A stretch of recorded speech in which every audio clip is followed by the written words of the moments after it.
Good day!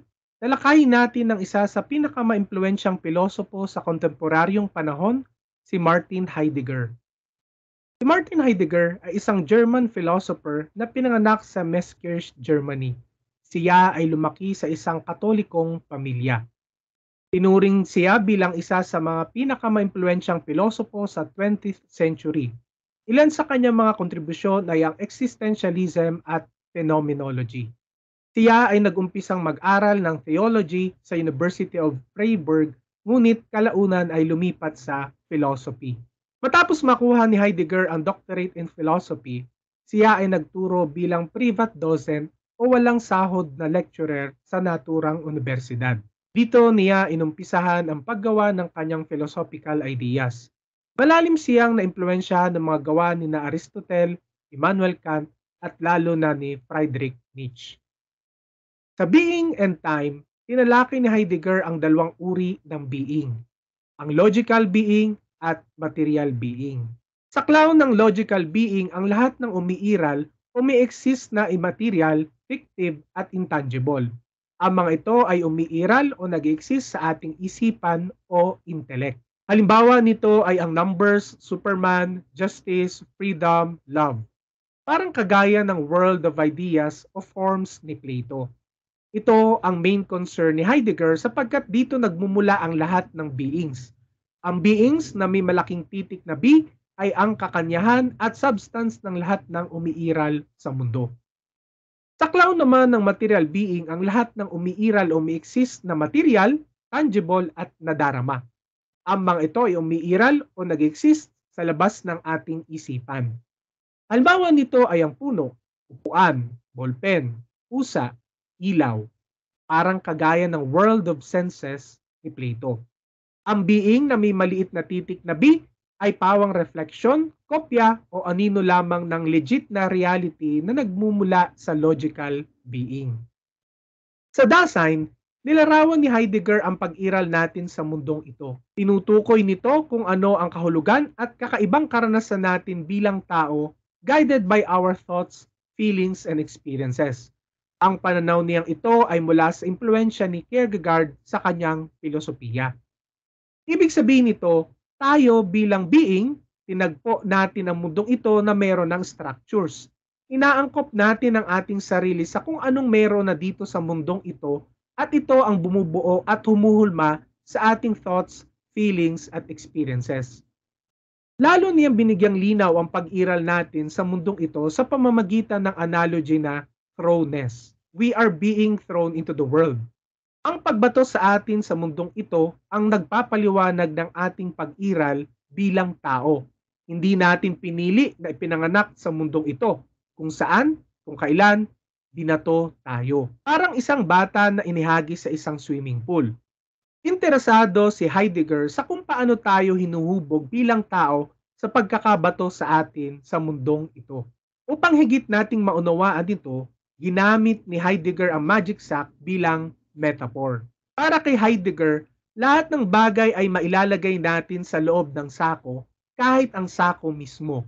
Ang sinumang nilalang o being ay maaaring ilagay sa sako maging ang Diyos. Dahil ang pangunahing mga kailangan o only requirement upang mailagay sa loob ng sako ay ang mga ito: being, umiiral o nag-exist.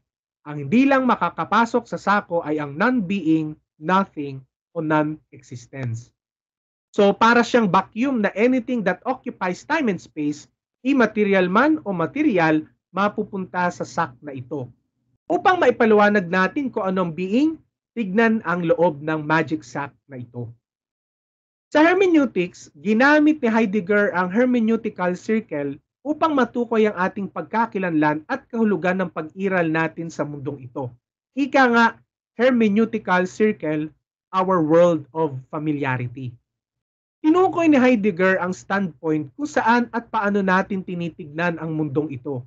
Gayun din, kung paano natin maunawaan ang ating kahulugan bilang tao o meaning of life as a person, maging ang purpose natin.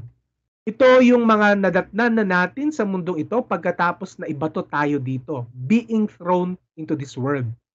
Mula sa thoughts, feelings at experiences na gawa ni Kierkegaard, Nalawig ni Heidegger ang composition natin bilang tao gaya ng language, religion, habits, culture, tradition, customs, at values. Upang makilala natin ang ating pagkatao, tignan natin ang hermeneutical circle natin. Ang mga ito ay kusang niyayakap natin sa oras na tayo ay ibinato sa mundong ito o pinanganak. Nariyan ang ating mga magulang, guro, mga kaibigan, kasama sa lipunan na unti-unting tumutulong sa atin, umuhulma at bumubuo sa ating pagkatao. Sa language at technology, language is the house of being. We can think because we have this language. It is already given to us. Thinking takes place within our language. Pinapahalagahan ni Heidegger ang gampanin ng language para sa atin. Ito ang nakakatulong sa atin upang makapag-isip at mabuo ang purpose natin sa mundong ito. Binigyan din ni Heidegger na ang mga ito ang humuhulma sa ating pagkatao.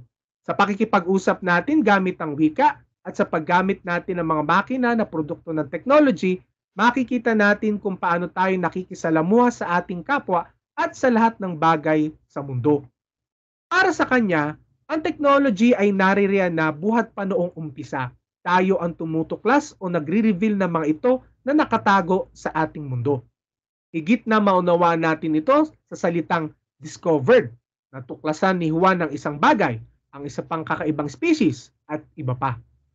Ang material, formal, final, at efficient causes ay mula sa impluensya ng mga gawa ni Aristotle.